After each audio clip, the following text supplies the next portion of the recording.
Hai, selamat datang di materi yang pertama dari pelayanan gizi, yaitu kebijakan program penanggulangan masalah gizi di Indonesia.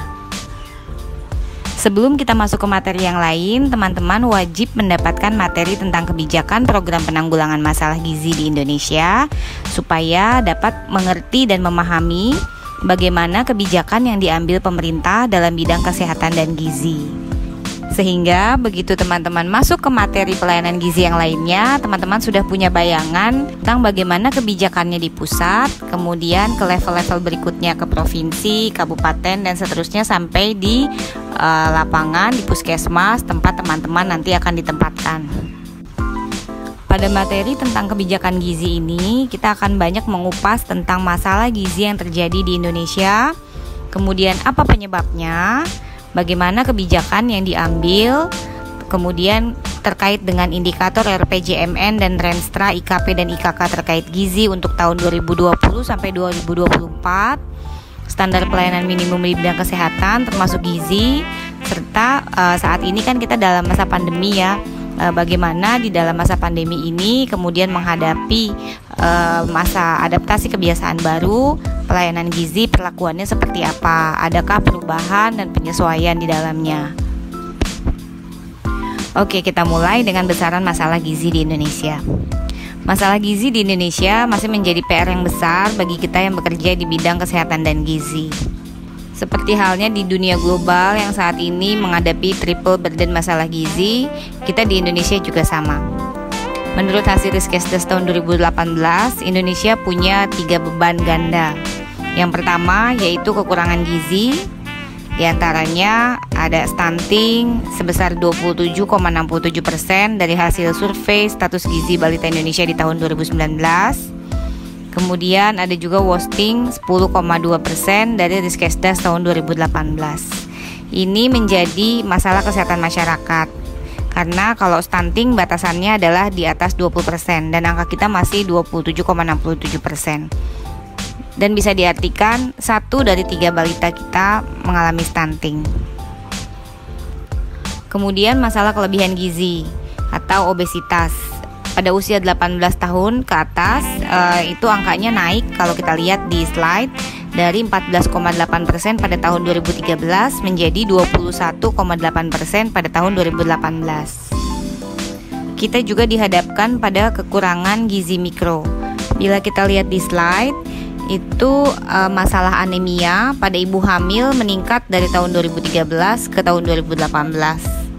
Kemudian kalau kisaran di remaja usia 16 sampai 18 tahun itu sebesar 13,5%. Ini adalah prevalensi stunting menurut provinsi di Indonesia berdasarkan data survei dari tahun 2013, 2018, dan 2019. Kemudian diurutkan berdasarkan prevalensi terendah sampai tertinggi di tahun 2019. Jadi teman-teman bisa lihat di sini Bali menempati urutan pertama 14,4% pada prevalensi yang terendah. Kemudian yang paling tinggi adalah NTT 43,8%. Jadi disparitasnya cukup besar ya. Kemudian dibandingkan dengan tahun 2018, kalau Bali sudah mengalami penurunan juga dia dari 21,9% menjadi 14,4%. Nah, dari 34 provinsi ini yang mengalami penurunan stunting pada tahun 2018 ke 2019 itu ada 29 provinsi. Tapi ada 5 provinsi yang mengalami peningkatan, yaitu DKI Jakarta, NTB, NTT, Sulawesi Tenggara, dan Gorontalo. Mengapa masalah gizi di Indonesia masih begitu besarnya? Nah, kita lihat sama-sama di sini. Ini adalah kerangka penyebab masalah gizi seperti konsep yang disampaikan oleh UNICEF pada tahun 1990, yaitu masalah dasar atau akar masalah yang disebabkan oleh krisis ekonomi dan politik. Juga masih yang sangat relevan dengan kondisi Indonesia, yaitu kemiskinan, tingkat pendidikan yang rendah, ketersediaan pangan di masyarakat yang kurang, terutama di daerah kering dan miskin di Indonesia, dan juga ketersediaan lapangan kerja. Pada penyebab tidak langsung yang mempengaruhi status gizi adalah ketersediaan pangan di rumah tangga, perawatan anak dan ibu hamil atau pola asuh ya, Untuk balita dan ibu hamil juga kondisi pelayanan atau fasilitas kesehatan yang kurang memadai. Sebagai contoh mungkin masih bisa kita lihat di daerah-daerah pelosok dan terluar yang nanti jadi tempat teman-teman mengabdi.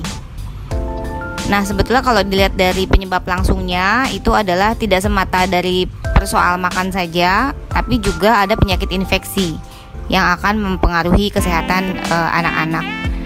Nah, masalah yang menjadi penyebab gizi ini sebetulnya saling berkaitan sehingga menjadi satu kesatuan yang tidak terpisahkan, sehingga menjadi dasar kebijakan gizi yang ada di Indonesia. Jadi kita harus melihatnya, sebetulnya pemerintah berupaya melihat secara keseluruhan.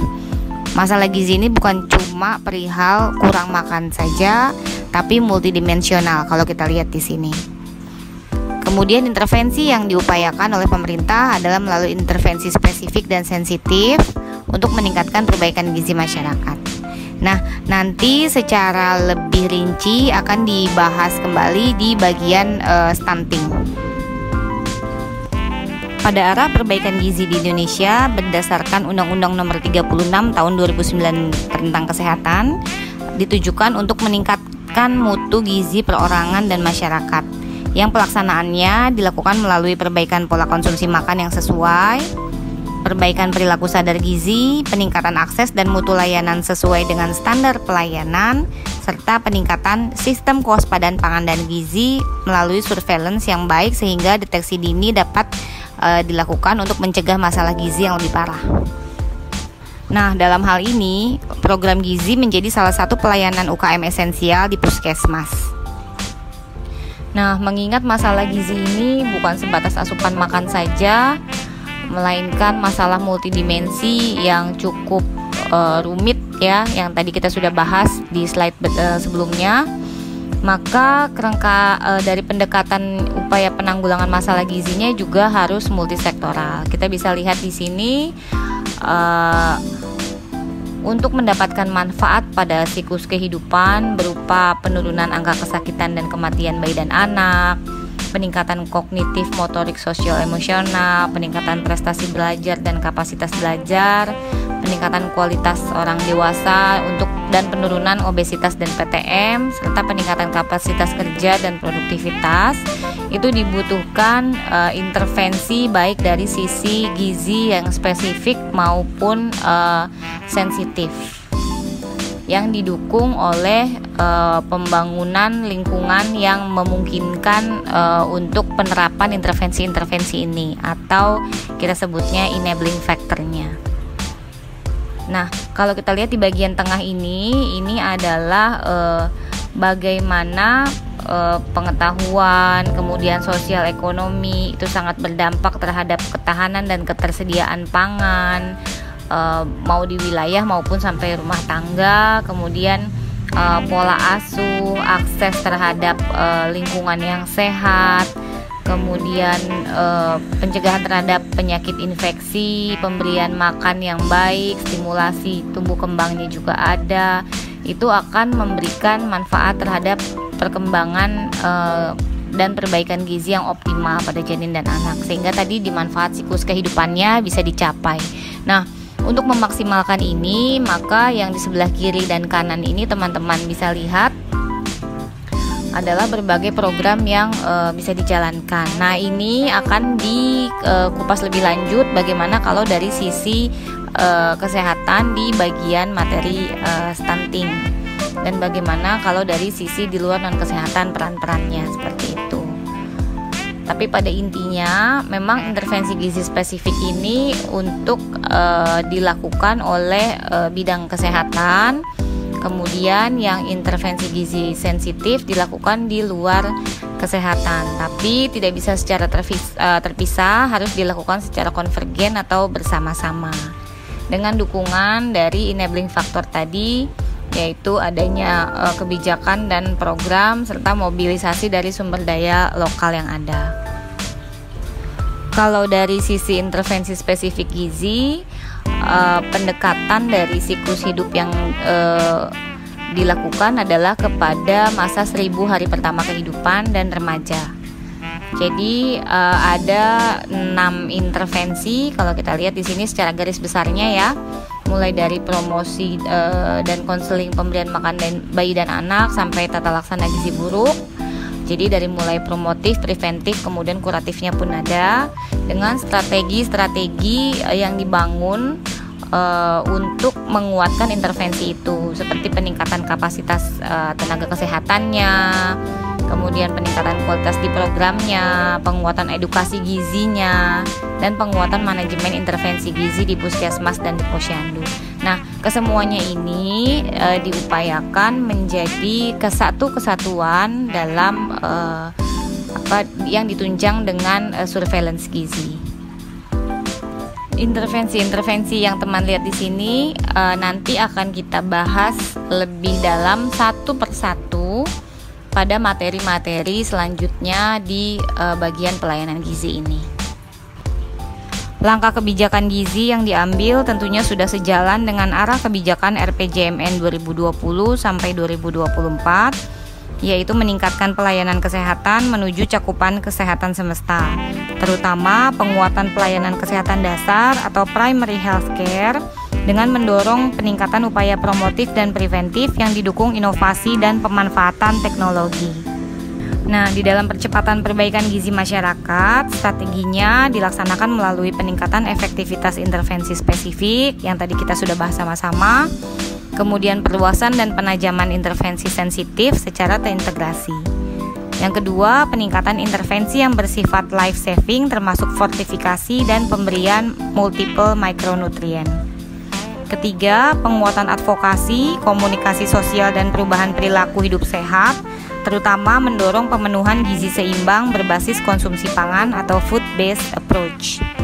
Kemudian penguatan sistem surveillance gizi, peningkatan komitmen dan pendampingan bagi daerah dalam intervensi perbaikan gizi dengan strategi sesuai kondisi setempat. Nah, nanti teman-teman akan banyak mengambil peran di bagian E ini. Bagaimana bisa mengupayakan membangun komitmen dan pendampingan bagi daerah, kemudian nanti dicari sebetulnya inovasi apa yang bisa dilakukan yang berbasis spesifik lokal. Dan yang terakhir adalah respon cepat terhadap kondisi darurat. Dalam bekerja di bidang gizi, sudah seharusnya kita punya arah yang jelas dan terukur dimanapun kita melaksanakan. Misalnya pelayanan gizi di puskesmas. Nah, indikator ini hendaknya menjadi pedoman kita untuk bekerja dengan target dan capaian yang sebaiknya mengikuti RPJMN kita. Ini yang bisa teman-teman lihat ada target dan capaian mulai dari 2020 sampai dengan 2024, sehingga kebijakan gizi yang kita upayakan bisa tercapai sesuai dengan yang telah direncanakan. SPM juga menjadi pedoman kita bekerja. Secara umum, SPM di bidang gizi yaitu menjamin setiap balita mendapatkan pelayanan kesehatan sesuai standar. Permenkes nomor 2 tahun 2018 menyebutkan bahwa dalam pelayanan gizi yang merupakan hak dasar rakyat harus memenuhi standar mutu yang diterjemahkan lagi di Permenkes yang di slide berikutnya nanti kita lihat. Nah, ini adalah Permenkes nomor 4 tahun 2019 yang menyebutkan bahwa kesehatan balita adalah dalam pelayanan pemantauan pertumbuhan dan perkembangannya dengan menggunakan buku KIA. Dengan kegiatannya diantara lain penimbangan lebih dari sama dengan 8 kali dalam setahun, pengukuran lebih dari sama dengan 2 kali setahun, mendapat vitamin A minimal 2 kali setahun, kapsul ya, yang kapsul vitamin A yang ada biru dan merah itu. Kemudian menurut hasil Riskesdas tahun 2018 sebetulnya masih belum tercapai ya, tapi ini menjadi PR kita sama-sama supaya kedepannya indikator capaiannya bisa terpenuhi. Pada masa pandemi COVID-19 ini, Kementerian Kesehatan juga sudah mengeluarkan surat edaran Dirjen Kesmas yang menyebutkan bahwa Dinas Kesehatan, baik provinsi maupun kabupaten kota, sebaiknya memastikan adanya ketersediaan suplementasi pada kelompok rawan. Misalnya ketersediaan kapsul vitamin A untuk bayi dan balita, kemudian tablet tambah darah tetap diberikan kepada ibu hamil, makanan tambahan ibu hamil diprioritaskan pada ibu hamil kurang energi kronik dan miskin, makanan tambahan balita diprioritaskan pada balita yang mengalami gizi kurang dan miskin. Untuk pengaplikasiannya yang lebih detail nanti kita lihat di slide berikutnya. Dalam masa pandemi COVID-19 ini, kita juga membutuhkan penyesuaian-penyesuaian pada pelaksanaan program gizi. Modifikasi terus dilakukan, terutama di puskesmas ya, sebagai lini yang pertama, diantaranya dalam bentuk kunjungan rumah bagi sasaran berisiko atau kelompok rentan gizi, misalnya balita yang bermasalah gizi, bumil bermasalah gizi, dan remaja putri. Kemudian melakukan konseling melalui media virtual yang disesuaikan dengan kondisi daerah masing-masing. Ada juga edukasi melalui berbagai media komunikasi yang ada saat ini, kemudian membuat grup-grup di media sosial bersama kelompok sasaran, melakukan pencatatan dan pelaporan seperti yang seharusnya. Pencatatan dan pelaporan baik sebelum maupun pada masa pandemi tetap dilakukan. Dan kemudian menggunakan buku KIA sebagai alat edukasi atau alat pembelajaran begitu, dan pemantauan pertumbuhan yang bisa dilakukan secara mandiri, tentu saja menyesuaikan dengan kondisi keluarga sasaran. Secara rinci, teman-teman bisa lihat di slide, ini adalah protokol pelayanan gizi pada masa pandemi COVID-19. Dan sekarang sudah ada beberapa wilayah yang mulai dengan adaptasi kebiasaan baru ya. Dan protokol pelayanan gizi ini tetap dilaksanakan dengan mematuhi protokol kesehatan dan kebijakan daerah masing-masing. Direktorat Gizi juga sudah membuat media-media, kemudian buklet tentang protokol posyandu, bagaimana pemantauan pertumbuhan balita di posyandu. Nanti teman-teman bisa lihat di box referensi, kita sertakan juga.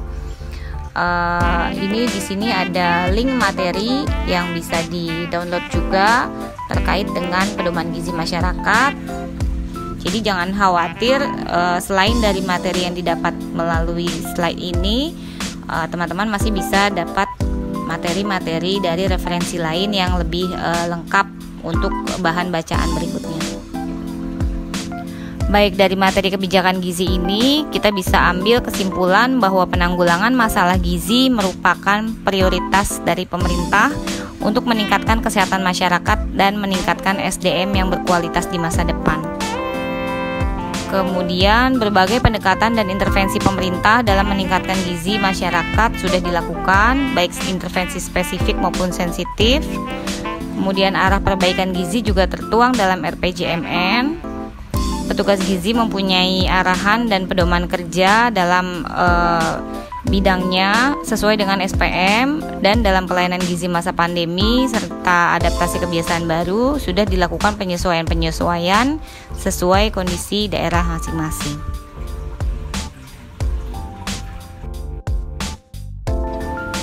Terima kasih teman-teman sudah menyimak materi kebijakan program penanggulangan masalah gizi di Indonesia kali ini.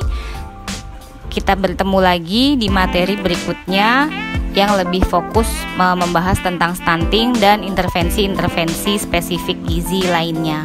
Sampai ketemu di materi berikutnya, tetap semangat, jaga kesehatan, jaga daya tahan tubuh, salam sehat.